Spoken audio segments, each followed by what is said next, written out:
الخبير السوداني هذا أساساً كان يعمل في الأمم المتحدة، وكان راتبه 50,000 دولار بالسنة. لا بالسنة، لا مو بالسنة، في الشهر. أي، لأنه واحد متخرج من جامعات، يعني مو أي جامعة، جامعة يعني على مستوى عالي جدا. من الذي أتى به إلى الكويت؟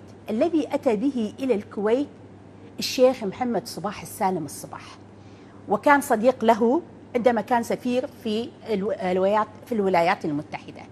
جاء إلى الكويت لتستفيد منه الكويت، لأن هذا الخبير تخصص مدن وتخصص التركيبة السكانية.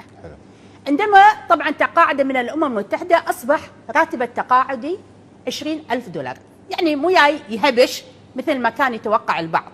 لما وعلى أساس إنه بدأ يشتغل أصيب بصدمة كبيرة، طبعا قبل لا يستروا له أصيب بصدمة. راح نقل للشيخ محمد الصباح وقال له الأمور غير طبيعية، أنا لا أستطيع أن أعمل بهذه الطريقة. طبعا حاول أن يقدم استقالته في هذاك الوقت، إلا أن أقنعه الشيخ محمد الصباح أنه هو يستمر في عمله. على فكرة هو مع رولا دشتي على خلاف شديد، وقد قدم استقالته. قدم استقالته. نعم قدم صاي، يقول لا يمكن أن أعمل مع وحدة لا ترى أبعد من أرنبة أنفها، لأن هي يقول أنا قدمت خطة كاملة أن الطلبات السكنية في الرعاية السكنية فقط مدة 5 سنوات تكون هو حاصل على الرعاية السكنية. يقول قالت لا ما بدنا هيك، ما بدنا هيك. يقول كل ما قدمنا مشروع إن في صالح المواطنين ما بدنا هيك.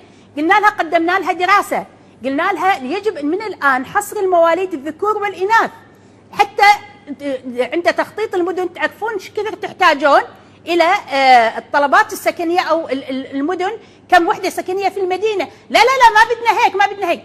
يقول لقيت إن هناك في هدر للمال العام بشكل مو طبيعي، وأن هناك مشاريع تنموية مليارية لم تنفذ نهائيا، بس موجودة على الورق، مع أن الميزانية المحددة موجودة، ولكن نهبت بطريقة يعني الواحد يقف أمامها مذهول. فلما طبعا قال إذا استمر الوضع على هذه الطريقة، نهب منظم وخسائر بالمليارات وغيرها، بذلك أنتم ما راح تلقون نفسكم سنة 2020. قال 2020 قال لها، وبذلك يعني ما راح تقدرون حتى تدفعون الرواتب إذا استمر الوضع عليه. نسيت كل الأشياء المفيدة، ركزت على هذه النقطة فقط، ليس وحورتها بمزاجها وبكيفها.